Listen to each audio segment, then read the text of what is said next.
अस्सलाम वालेकुम dear students.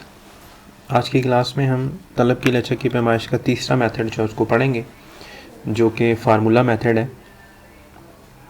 इस मेथड में दो हमारे पास चीज़ें हैं। एक आर्क इलास्टिसिटी यानी कोसी लचक का फार्मूला, और दूसरा हमारे पास है पॉइंट इलास्टिसिटी यानी नुक्ती लचक का तरीका। ठीक है, ये नुक्ती लचक का फार्मूला है, ये हमारे पास दूसरा फार्मूला है। ठीक है, दो फार्मूले हैं, वन बाई वन हम इनको देखते हैं कि किस तरीके से इनकी मदद से जो है हम वो मतलब इलास्टिसिटी या तलब की लचक को मालूम कर सकते हैं।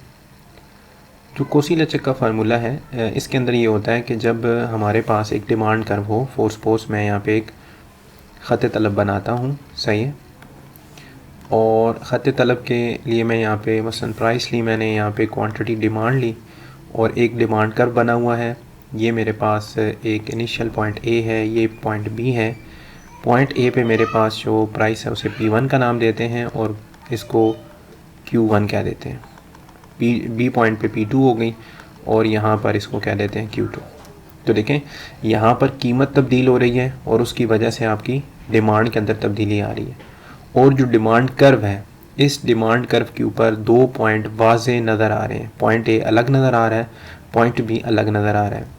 अगर कीमत और तलब में तब्दीलियाँ वाज़े हों और डिमांड कर्व पे दो अलग अलग पॉइंट वाज़े तौर पे देखे जा सकें, तो फिर हम जो फार्मूला इस्तेमाल करते हैं उसे आर्क इलास्टिसिटी या कोसी लचक का फार्मूला कहते हैं।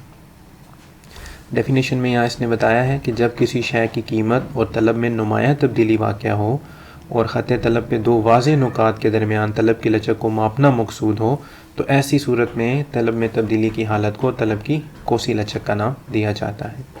अब इसकी वजाहत के लिए क्या है, फार्मूला क्या है, तो जैसे यहाँ पे इन्होंने ये डायग्राम भी बना दी है। दो पॉइंट्स हैं, पॉइंट ए और बी, और इनके दरमियान अगर हमने जो है वो मतलब नापना है, इलास्टिसिटी को चेक करना है, तो ये फार्मूला लिखा हुआ है जी। इलास्टिसिटी जो है ये बराबर है Q0 minus Q1 divided by Q0 plus Q1 whole divided by P0 minus P1 over P0 plus P1। अब इसमें ये क्या चीज़ें हैं, वन बाई वन इसने हर एक चीज़ को यहाँ एक्सप्लेन कर दिया कि ई से मुराद जो है ना इलास्टिसिटी है, इसका कोफिशिएंट यानी जो आंसर आएगा, ठीक है, और Q0 से मुराद इनिशियल क्वांटिटी, तलब की पहली मिकदार यानी कीमत के तब्दील होने से पहले जो डिमांड मार्केट में थी उसे Q0 कहा जाएगा, सही है। Q1 क्या है, तलब की दूसरी मिकदार, चेंज्ड क्वांटिटी, सेकंड क्वांटिटी भी कह सकते हैं। ये फर्स्ट क्वांटिटी Q0 और ये सेकंड, सही है। यानी कीमत के तब्दील होने से पहले जो क्वांटिटी है उसे Q0 लिखा है और उसको जो बाद में आई उसको Q1 लिखा है, कीमत तब्दील होने के बाद। ओरिजिनल प्राइस के लिए उसने P0 लिखा है, यानी वो कीमत के जो मतलब अभी कोई तब्दीली नहीं आई थी कीमत के अंदर, तो वो जो पहली कीमत मार्केट में मौजूद थी।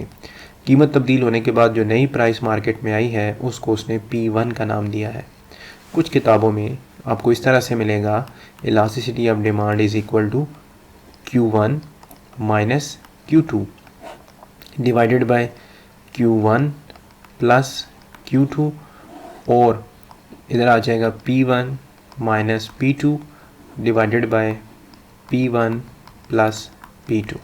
तो यहाँ पर उसने इस फार्मूले के अंदर क्या हो रहा है, इस फार्मूले के अंदर Q1 जो है ये आपके पास कौन सी क्वांटिटी है, इनिशियल पहली मिकदार, ठीक है, और ये आपकी वो सेकंड वाली क्वांटिटी है जो कीमत के चेंज होने के बाद आ रही है। इसी तरह P1 आपकी पहली प्राइस आ जाएगी और P2 आपकी दूसरी प्राइस जो कि कीमत चेंज होने के बाद मार्केट में आएगी। तो नॉट के साथ भी पहली क्वांटिटी लिखी जा सकती है और Q1 के साथ भी। तो अपनी बुक्स में उस हिसाब से देख लीजिएगा, तो परेशान होने की ज़रूरत नहीं है। बस आपने ये याद रखना है कि ये फार्मूला जो है RGDLN ने दिया और ये फार्मूला क्या बताता है। अब इसके बाद इसको उन्होंने बाकायदा प्रूफ करके दिखाया कि किस तरीके से ये फार्मूला काम करता है। हमारे पास एक टेबल है जिसमें कीमत पहले 25 रुपये थी और 25 से तब्दील होकर 20 पे चली गई। तलब 8 यूनिट थी किसी चीज़ की और फिर वो जब कीमत में कमी वाक़या हुई तो बढ़कर 10 पे चली गई।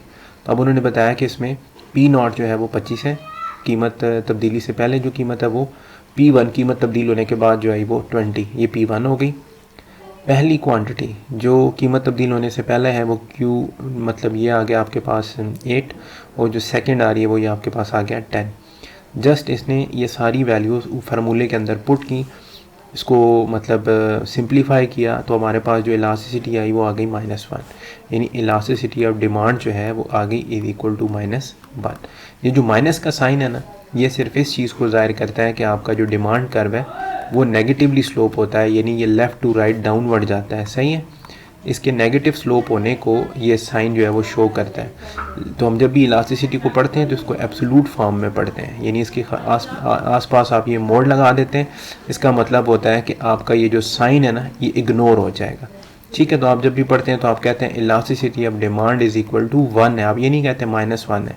माइनस तो सिर्फ बिहेवियर बताता है कि प्राइस और क्वांटिटी का आपस में नेगेटिव रिलेशनशिप है।